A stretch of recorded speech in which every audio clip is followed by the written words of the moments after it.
Welcome, guys. This is the first video on this channel, and since prelims is hardly now 50 to 55 days away, so I think we'll start with the discussion on the previous year papers. ठीक है, previous year papers हम start करेंगे. हम लोग कोशिश करेंगे कि 1995 से लेकर 2025 तक कर लें. देखो 2025 की अभी ऑफिशियल आंसर की तो नहीं आई है, तो हम लोग स्टार्ट करेंगे 2024 से और हम लोग पीछे की तरफ बढ़ेंगे. ठीक है, तो हमारा ऑब्जेक्टिव क्या रहेगा? सबसे पहले इसमें ऑब्जेक्टिव हमारा रहेगा कि हम लोग हर क्वेश्चन को ट्राई करेंगे सबसे पहले नॉलेज से टैकल करने की. नॉलेज के बाद हम लोग देखेंगे ट्रेंड, जो यूपीएससी के क्वेश्चंस में जो ट्रेंड पहले से फॉलो होते आ रहे हैं वो लग रहे हैं कि नहीं. और उसके बाद लास्ट में अगर नॉलेज और ट्रेंड ये भी नहीं लग रहा है इसमें, तो फिर हम लोग देखेंगे क्वेश्चन स्किप वर्दी था कि नहीं, मतलब उसको स्किप करना चाहिए कि अटेम्प्ट करना चाहिए और किस केस में अटेम्प्ट करना चाहिए, है ना. When to attempt. इसमें एक और चीज़ हम लोग को देखने को मिलेगी कि static is the king. Current के पीछे लोग भागते रहते हैं, but this is what will help you sail through the UPSC prelims exam. ठीक है, ज्ञान की बातें हम लोग साथ साथ करते रहेंगे. ठीक है, I think will start with the prelims 2024, right. ये 2024 का पेपर है सेट ए. सेट ए क्यों है? क्योंकि ये डायरेक्टली यूपीएससी की वेबसाइट से डाउनलोड किया गया है. ठीक है, इसमें हम जैसे कुछ क्वेश्चंस में इसके क्वेश्चन नंबर पर इस तरह से कलर्स डिनोट किए गए हैं, जिससे अगर बाद में आप चाहो तो काउंट करके देख सकते हो कि किस सेक्शन से जाता है. जैसे ज्योग्राफी, एनवायरनमेंट, एग्रीकल्चर, और जो प्लेसेस इन न्यूज़ हैं उसको ग्रीन है. पॉलिटी स्कीम्स को इस टाइप का कलर कर दिया है. ब्लू में हिस्ट्री, आर्ट एंड कल्चर है. येलो में साइंस, टेक, डिफेंस, और पिंक अपनी इकोनॉमी है. ठीक है, ये अगर अपलोड किया जाएगा तो फिर आप उसको वहाँ से देख के कर सकते हैं. ठीक है, let's start with the first question. कह रहा है कि the atmosphere is heated more by incoming solar radiation than by the terrestrial radiation. Statement two कह रहा है carbon dioxide and other green house gases in the atmosphere are good absorbers of long wave radiation. I think this is a very very very basic question and it should be solve by knowledge. ठीक है, atmosphere यार incoming solar radiation से थोड़ी ना ज़्यादा ही होता है, वो लॉन्ग वेव टेरेस्ट्रियल रेडिएशन जो होती हैं उससे होता है. ठीक है, तो पहला स्टेटमेंट ही अपना गलत हो गया. जब पहला स्टेटमेंट गलत हो गया तो अपने आप ही यहाँ पे आंसर हो गया. आई थिंक ये जो स्टेटमेंट 1, स्टेटमेंट 2 जो असर्शन रीजनिंग वाले क्वेश्चन हैं, these are one of the मतलब बेटर टू आंसर होते हैं, और इनका आंसर सही होने का रेट ज़्यादा होता है. बिकॉज इसमें अगर हम लोग कुछ एक भी पता चल गया कि ये पता चल गया दोनों सही नहीं है, दोनों गलत नहीं है, तो फिर अपना आंसर आना आसान हो जाता है, राइट. तो नेक्स्ट हम लोग देखेंगे सेकेंड क्वेश्चन. अच्छा, इसके साथ मैंने ये भी किया हुआ है कि इन पूरे 100 क्वेश्चंस में जो थ्योरी लग रही है उसकी मैंने एक PDF बनाई है, लेकिन this PDF is very very secret and it is from my own notes. तो I will just show you a glimpse of that. जैसे जैसे ये जो एटमॉस्फेयर है, ये देखो एटमॉस्फेयर के मैंने 1 पेजर नोट्स इस तरह से बनाए थे. 2 पेज में पूरा एटमॉस्फेयर ख़त्म हो गया था. ठीक है, तो ये अब आपको लग रहा होगा इतना छोटा छोटा लिखा है, इसको रिवाइज कैसे करें, लेकिन ये सब रिवाइज हो जाता है. एंड ऐसा नहीं कि these are my first notes, I think these are my third और fourth set of notes. Like पहली बार जो नोट्स बने वो 100-150 पेज के बने होंगे, फिर और कम कम कम कम. ये फाइनल नोट्स हैं, फाइनल रिविजन फॉर प्रीलिम्स के लिए. मेंस रिविजन्स अलग होता है. जैसे इसमें एटमॉस्फेयर में पूरा ये समझाया है. इसमें आपको 2 चीज़ें मिलेंगी. एक तो ये देखो ट्रोपोस्फियर में जो चीज़ें हैं, ये लॉन्ग वेव रेडिएशन वगैरह यहाँ पे मिल जाएगा आपको. ये देखो heated by long wave radiation लिखा हुआ है. और ये आइसोथर्म का क्वेश्चन एक आएगा आइसोथर्म वाला. यहाँ पे लिखा हुआ है कि ओशन में नॉर्थ में जनवरी में होता है. ठीक है, ये हो गया एटमॉस्फेयर. इस तरह से ओशन करेंट्स पे भी बना है ना. ये देखो रिवर्स का है अलग अलग, east flowing, west flowing. These are inspire, these river वाले नोट्स तो inspired by Sudarshan Gurjar sir जो अनअकैडमी के हैं. ठीक है, मतलब उनकी चीज़ें ली गई हैं और प्लस अपनी जो भी रिसर्च, अपने जो कुछ सालों का जो भी प्रैक्टिस था, अलग अलग टेस्ट सीरीज़ का था, उसको इसमें इंक्लूड किया गया है। ये प्लाटूज़ के क्वेश्चन है। प्लाटू का क्वेश्चन जैसे वो नर्मदा और मलवा आया था, ये देखो मलवा यहाँ है, नर्मदा कहीं यहाँ से निकल के आती है, तो ऑब्वियसली वो गलत हो जाता है। आगे के क्वेश्चन में अपन देखेंगे जो अभी तक नहीं देखे हैं, ठीक है। दीज आर नोट्स, ठीक है। So we'll start, first question अपना हो गया, right. We'll go with second question. अच्छा, इसमें जो ये रेड से मार्क्ड है, these are the correct answers from the official answer key, right. Next, thickness of the troposphere at the equator is much greater as compared to the poles.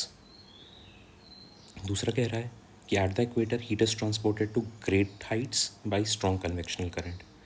सही बात है भाई, this is also a purely knowledge based question कि equator पे क्योंकि evaporation इतना ज़्यादा होता है, कन्वेक्शन करेंट्स की वजह से ऊपर जाता है, इसलिए ट्रोपोस्फियर इक्वेटर पे ज़्यादा होता है। पोल पे हाई प्रेशर होता है, वहाँ पे उतना नहीं होता है, इसलिए पोल पे कम होता है। इसीलिए जो डायग्राम बनता है ये जैसे अर्थ होता है, और ये इस तरह से डायग्राम, जैसे हाफ अर्थ अगर हम लोग बनाए तो यहाँ पे वो इस तरह से करके होता है, ठीक है। ये चीज़ हम लोग इसमें देख सकते हैं। ये जो अपने एटमॉस्फेयर का ये देखो, up to 8 kilometre pole, 18 kilometre equator. क्यों? बिकॉज रीज़न भी देखो इसी नोट्स में लिखा हुआ है, heat transfer to great height by strong convection currents directly source from NCERT, ठीक है। Convective transfer of energy is confined only to troposphere, ये भी अपने को पता होना चाहिए, राइट। नेक्स्ट आते हैं हम लोग। तो 2 क्वेश्चन देखा, दोनों ही knowledge based, right. Next, consider the followings लिखा हुआ है, 4 नाम दिए हुए हैं। How many of the above are products of volcanic eruption. अब भाई दुनिया भर में हज़ारों लाखों वॉल्केनिक इरप्शन हो रहे हैं, सब में से कोई जाके एक एक वॉल्केनो को देखेगा तो है नहीं कि अच्छा इसमें से क्या निकला, उसमें से क्या निकला, है ना। किसी में से एक में भी ये निकल गया या ये निकल गया, ये निकल गया, ये निकल गया, तो आंसर सही हो जाएगा ना। तो ये एक बहुत ही प्रॉपर यूपीएससी का ट्रेंड बेस्ड क्वेश्चन है, जिसमें ट्रेंड लग रहा है और बहुत अच्छी तरीके से लग रहा है, तो इसमें कोई ज़्यादा दिमाग नहीं लगाना है और इसको मार्क कर देना है। तो this is trend, yes, and knowledge भी लग रही है इसमें, है ना, दोनों लग रहा है, क्योंकि ये तो अपने को पता ही होता है। इसके बारे में थोड़ा डाउट होगा लेकिन अपन मान के चलेंगे, ठीक है। अब ये क्या होता है एग्जैक्टली, इसको देखने के लिए आपको एक बार गूगल सर्च कर लेना चाहिए, ठीक है। Next, which of the following is are correct inference और इन्फरेंसेस, ठीक है। मतलब एक भी सही हो सकता है, दोनों भी सही हो सकता है, ठीक है। From isothermal maps in the month of January, ठीक है। पहला पूछ रहा है isothermal deviate to the north over the ocean and to the south over the continent. अब इसको हम लोग जैसे थोड़ा सा, ये एक टिपिकल सा वो है, कॉन्सेप्ट है, एक बार मैं बता देता हूँ, राइट।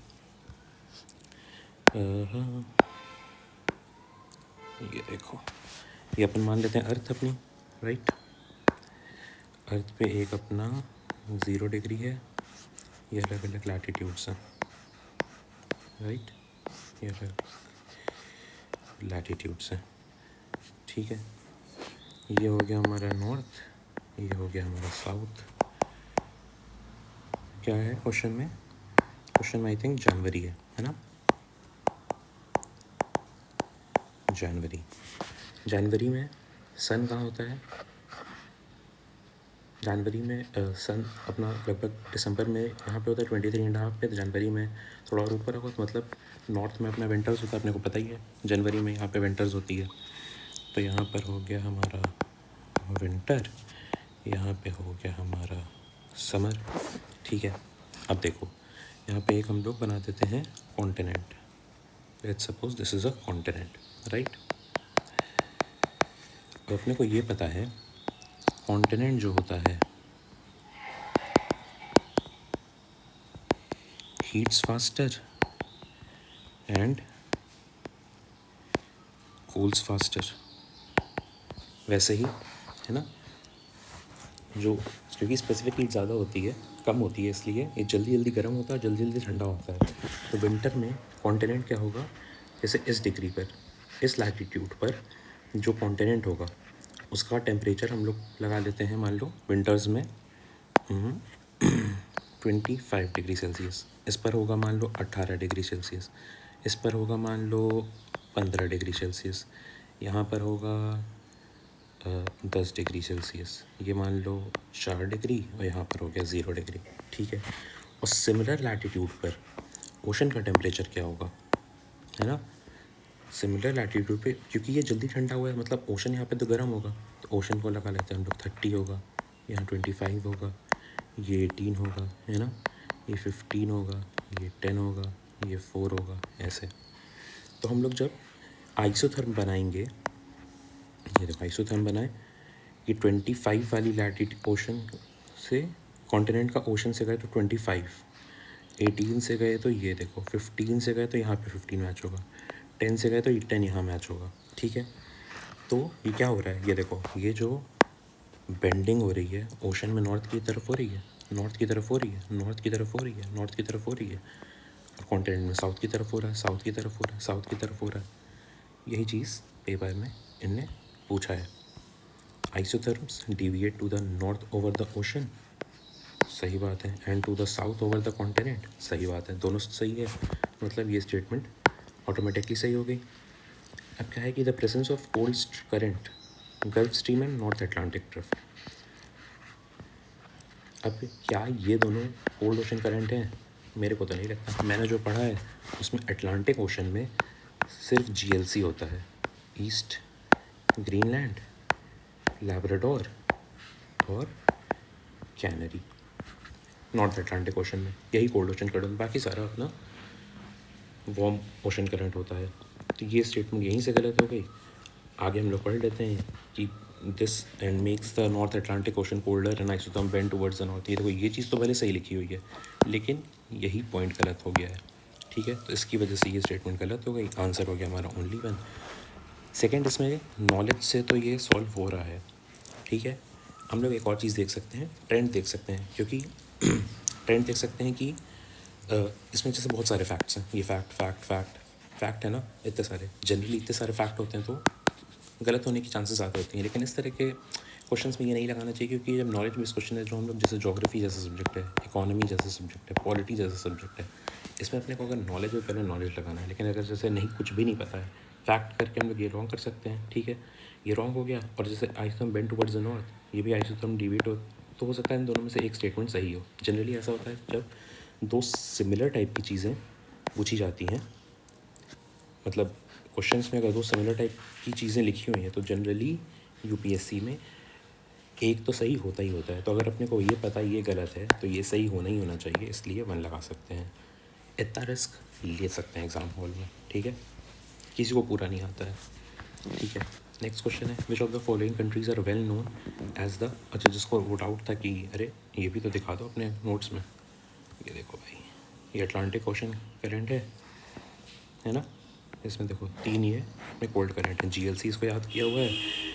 ये पैसिफिक में भी 2 ही कोल्ड है, एक तो कैलिफोर्निया वाला और एक ओएशियो का सुदर्शन गुर्जर सर ने बताया था ऐसे याद करने के लिए, अरे ओ ये तो कोल्ड है ना, कुरोशियो ओएशियो में बहुत डाउट रहता था, तो उन्होंने याद करवा दिया था, ओ ये तो कोल्ड है, तो ओ ये तो कोल्ड है सर, ये हो गया ओएशियो, जो बेरिंग स्टेट में होता है, कैलिफोर्निया करंट है कोल्ड, जिसकी वजह से मोआवे डेजर्ट बना हुआ है, तो ये कोल्ड है, GLC है अपना यहाँ पर, ठीक है। साउथ वाले नाम जनरली याद रहते हैं कि फॉकलैंड आइलैंड्स की अपनी लोकेशन पता है अपने को, साउथ अफ्रीका के एकदम नीचे बने हुए हैं जहाँ से नामी डेजर्ट और कालाहारी डेजर्ट बन जाते हैं, है ना। पैसिफिक के साउथ में एंटार्क्टिक वाला तो ऑब्वियसली रहेगा ही, पेरू हमबोल्ड, पेरू इतना नीचे है वहाँ पे, हमबोल्ड एटाकामा डेजर्ट जहाँ बन रहा है तो वहाँ भी रहेगा ही। एटाकामा डेजर्ट क्यों बन रहा है, ड्यू टू डेसिकेटिंग इफेक्ट, ये कहाँ लिखा है, अपनी NCERT में लिखा है, अगली बार क्वेश्चन आ सकता है कहीं भी। इंडियन ओशन में नॉर्थ में कोल्ड ओशन है नहीं, साउथ में जो ऑस्ट्रेलिया क्योंकि साउथ में है तो वहाँ पे जो डेजर्ट बन रहे हैं उसकी वजह से बन रहा है, कोल्ड इतना ही है, बाकी इसके अलावा कोई भी नाम आ रहा है तो वार्म हो जाएगा, राइट। दिस इज़ अपने 4 क्वेश्चन हो गए। नेक्स्ट अपन देखते हैं 5वां, which of the following countries are well known as the 2 largest cocoa producers in the world, ठीक। अब ये ऐसा क्वेश्चन है, या तो पता है तो ठीक, नहीं पता है स्किप कर दो। लेकिन इसमें एक चीज़ वो होती है जो थोड़ा यूपीएससी पैटर्न होता है, जहाँ पे उसको सही ऑप्शन देना होता है ना, वहाँ पे ये देखो इस तरह से पूरा ढंग से नाम देता है प्रॉपर इसके साथ। यहाँ पे आइवरी कोस्ट भी लिख सकता था, है ना, इसको आइवरी कोस्ट भी बोलते हैं। जो थोड़ा फुटबॉल या फीफा वगैरह फॉलो करता है उसको पता होगा, है ना। तो इस तरह से जो नाम लिखा है इतना रिस्क अपन ले सकते हैं, राइट। अब अपना काम क्या है यहाँ पे कि अफ्रीकन कंट्रीज़ की लोकेशन तो हम लोग को अपने को देखनी है, ये बाद में मैं खुद ही करवा दूँगा, ठीक है। लेकिन ऑब्वियसली बहुत सारे ऑलरेडी यूट्यूब पे वीडियोज़ हैं, वहाँ पे आप देख सकते हैं, लेकिन मेरा थोड़ा अप्रोच अलग रहेगा। तो या तो आप बाकी देख कर एक नॉलेज इकट्ठा कर लो, बाद में जो मैं ना उस अप्रोच को फॉलो करके थोड़ा सा और दिमाग में बैठा लेना, या फिर एक ये तरीका है इस सॉल्व करने का, ठीक। इन द वर्ल्ड पूछ दिया, वर्ल्ड का। नेक्स्ट हम लोग आ जाएंगे 6 क्वेश्चन पे। Again knowledge based question with reference to the Himalayan rivers joining the Ganga downstream of Prayagraj के आगे from west to east मतलब ऐसे, है ना। इसी में लोग कंफ्यूज जाते हैं कभी, वेस्ट टू ईस्ट, अरे ये लेफ़्ट टू राइट होगा, राइट टू लेफ्ट होगा, ये कैसे होगा। तो ये सब कंसेप्ट एकदम क्लियर रखने हैं भाई, है ना, कि वेस्ट से ईस्ट मतलब लेफ्ट से राइट जा रहा है। Which of the following sequence is correct. अब देखो 4 रिवर्स हैं, चारों में सेम ही नाम दिए हुए हैं, बस उसका ऑर्डर चेंज किया हुआ है। अपने को ये पता है, जैसे अगर किसी को नहीं पता है, नॉलेज भी नहीं लग रही है, तो ये तो पता है कि गंडक कोसी ये तो अपनी बिहार में है, गंडक और कोसी बिहार में है, और ये अपनी यूपी में है, राइट। तो ये दोनों तो आगे रहेगी और ये दोनों पीछे रहेगी, ठीक है। तो अपने इससे ये दोनों ऑप्शन हमने एलिमिनेट कर दिए। अब अपने को इन दोनों में लगाना है, ठीक। अब घाघरा गोमती में, क्योंकि प्रयागराज के पहले घाघरा अपनी ये थोड़ा और इधर आती है, और घाघरा आगे जाके बिहार में भी थोड़ा जाती है, तो गोमती यूपी में लखनऊ से बहती है, तो अपन यहाँ से इसको मार सकते हैं। इसके बाद भी ये करना है तो फिर जब 2 एलिमिनेट कर दिया तो फिर यहाँ पे तो भाई लगाना पड़ेगा। और अगर आप ढंग से पढ़े थे पहले ही तो ये आप देख सकते हैं यहाँ पे, ये देखिए गोमती लखनऊ, क्योंकि यहाँ पे ये प्रयागराज के आगे से जो है ये वाली जर्नी ये यहाँ पे बताई गई है, ठीक है। तो प्रयागराज के आगे पहले सबसे पहले तो यहाँ पे रामगंगा आएगी, मुरादाबाद से होते हुए कन्नौज, गोमती आ गई लखनऊ से होते हुए, फिर गोमती के बाद आ गई घाघरा, ठीक है। ये देखो यहाँ से आ रही है, ये आके कहाँ मिल रही है, छपरा बिहार में, तो मतलब ये भी बिहार में ही है, लेकिन गंडक तो प्रॉपरली बिहार में है ना। जैसे ये देखो सर अयोध्या से भी होके आ रही है, तो ये यूपी बिहार दोनों है, ठीक। दिस बिकम्स अगेन मेरे हिसाब से this was an easy question, knowledge based question, जिसको सही करना चाहिए था, राइट। देखो rainfall is one of the reasons for weathering of the rocks, one of the reasons. Rocks की वेदरिंग पूरे अर्थ पे हर जगह हो रही है, अर्थ की बात भी नहीं कर रहा है ना, कहीं भी सोलर सिस्टम में गैलेक्सी में कहीं भी वेदरिंग रॉक्स का rainfall one of the reasons हो सकता है, क्यों नहीं हो सकता है ना। This statement has to be correct. Rain water contains carbon dioxide in the solution, जा जाकर कोई देखेगा क्या कि है कि नहीं है, ऑब्वियसली सही है। Rain water contains atmospheric oxygen, obviously कोई जाता है कि चेक थोड़ी ना कर रहा है भाई। तो ये तीनों स्टेटमेंट होनी तो सही है। पूछा क्या, which of the following is correct with respect to the above statement. Both statement 2 and 3 are correct and both of them explain statement 1। सही लग रहा है अपने को तो, but only one of them है 3। अब कैसे आप डिसाइड करोगे इनमें से कौन है ना। कहीं मान लो इसकी वजह से हो रहा है, कोई जाके साइंटिस्ट चेक कर पाएगा, नहीं कर पाएगा, तो ये गलत हो जाएगा। Only one of the statement 2 and 3 is correct, ये हम लोग पहले ही देख चुके हैं, दोनों सही है, तो इसके गलत हो गया। नाइदर स्टेटमेंट 2 और 3 इज़ करेक्ट, इसकी भी कोई मतलब नहीं है, तो मतलब अपना आंसर आ गया सिंपल। ये knowledge trend plus common sense तीनों से सॉल्व हो रहा है। So this is one of the easiest questions in the exam, right? Next, how many of the above countries have a border with the North Sea? देखो अब ये तो mapping तो भाई is the most important. Mapping तो भाई करके जाना ही जाना है ना, ढंग से एक एक चीज़ करना है, सारे वर्ल्ड के माउंटेन लेक्स, सीज, है ना, प्लेटोज, डेजर्ट्स, ये सब कुछ करके जाना है। और इसके फिर तब एक पिक्चर बन जाती है अच्छे से, क्योंकि क्वेश्चंस आते ही आते हैं हर साल, मतलब ये डायरेक्ट मैपिंग से आते हैं। और ये ऐसा नहीं कि सिर्फ प्लेसेस इन द न्यूज़ वाला, ये एक स्टैटिक मैपिंग जो है, एक बेसिक मैपिंग के नोट्स आपके तैयार होंगे, उसके ऊपर से उसमें डेवलप होगी ये जो करंट अफेयर्स वाली चीज़ होती हैं, ठीक है। तो नॉर्थ सी अपनी कहाँ है, लोकेशन सबको पता है ना, ब्रिटेन के आसपास है, ये अपना यूरोप है, ये ब्रिटेन है, यहाँ कहीं नॉर्थ सी है। तो फिनलैंड होगा क्या, फिनलैंड तो ये देखो, Norway, Finland, Sweden, NSF, Finland यहाँ पे आता है, तो ये तो होगा नहीं, फिनलैंड हटा दो, ठीक है। नॉर्वे भी हो सकता है, क्योंकि नॉर्वे सबसे इधर है, NSF है ना, NSF, नॉर्वे, स्वीडन, फिनलैंड, तो नॉर्वे तो हो गई ना यहाँ पे, क्योंकि वो है, ब्रिटेन है, यहाँ पे नॉर्वे है, यहाँ पे ब्रिटेन है, यहाँ पे ऐसे जर्मनी आता है ना, तो जर्मनी भी हो जाएगा, नॉर्वे भी हो जाएगा, रशिया तो भाई इधर पड़ा हुआ है, तो रशिया नहीं होगा, तो ओनली 2 आंसर हो जाएगा। इसमें एक और चीज़ है, जब 4 ऑप्शन रहते हैं तो 2 की प्रोबेबिलिटी होने की चांस सबसे ज़्यादा होती है ना, 4 का 2 होने का प्रोबेबिलिटी ज़्यादा होती है। तो अगर कुछ नहीं पता है तो तुक्का मारना है तो मार सकते हैं। अब इसमें अगर क्या है कि मान लो अपने इस तरह के 5-6 क्वेश्चन है, 6 क्वेश्चन मान लो आ रहे हैं, 6 में आपके 4 सही हो गए और 2 गलत हो गए, तो 4 से मिला आपको 8 नंबर, 2 गलत हुआ मतलब कितना, -1.32 के आसपास हुआ, 34 के आसपास हुआ, तब भी आपको नेट तो पॉजिटिव में होना भाई, ठीक है। तो ये तरीका है सॉल्व करने का इसको, ठीक है। नेक्स्ट ये देखो, again this is a knowledge based question properly, ठीक है। इसमें क्या कह रहा है, धुआंधार नर्मदा, ये तो पढ़ते हैं अपन, ठीक है, लेकिन क्या ये मालवा रीजन में है, ये देखो, ये रही अपनी नर्मदा रिवर, है ना,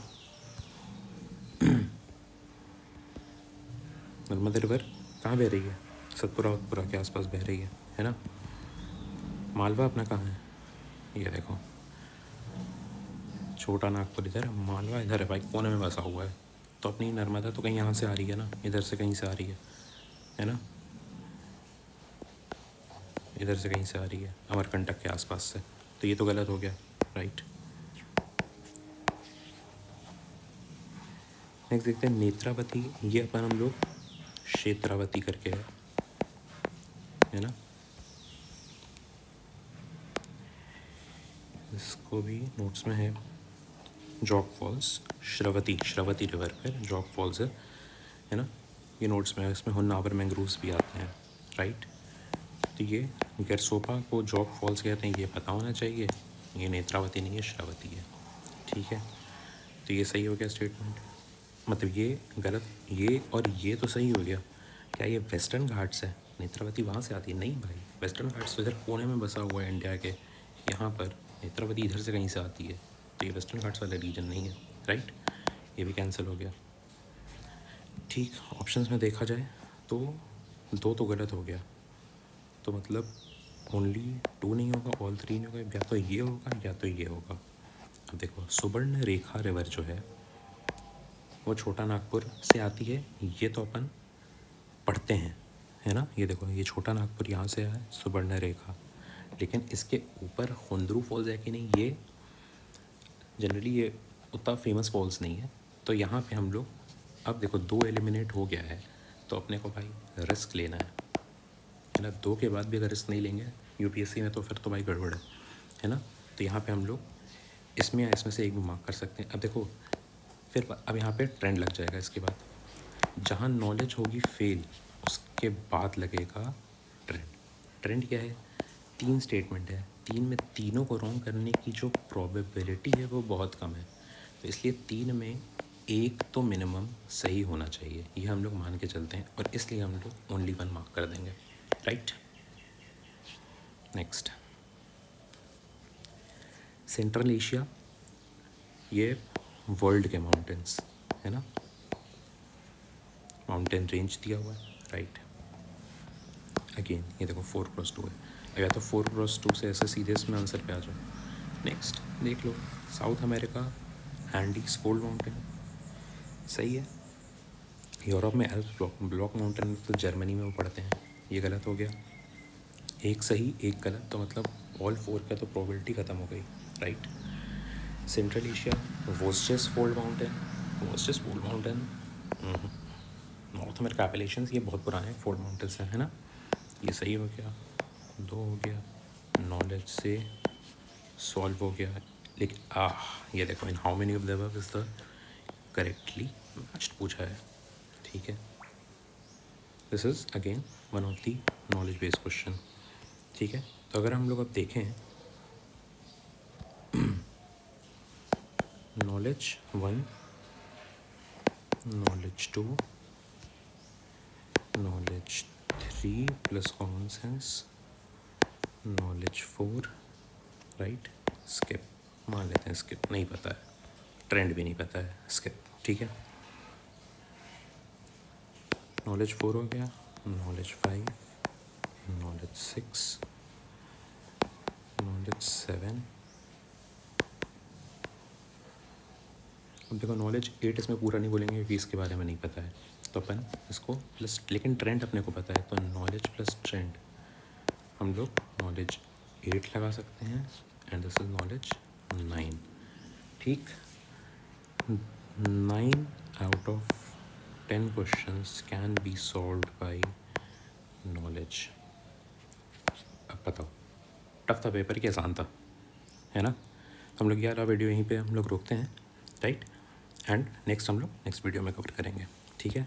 इसी तरह से हम लोग फॉलो करेंगे, जहाँ पे हम लोग देखेंगे कहाँ नॉलेज लग सकती है, कहाँ ट्रेंड लग सकता है, कहाँ कॉमन सेंस लगता है, कहाँ क्या लग सकता है, अटेम्प्ट करना चाहिए कि नहीं करना चाहिए, स्किप करना चाहिए कि नहीं करना चाहिए, यही अपने को देखना है। ओके, चलो, थैंक यू।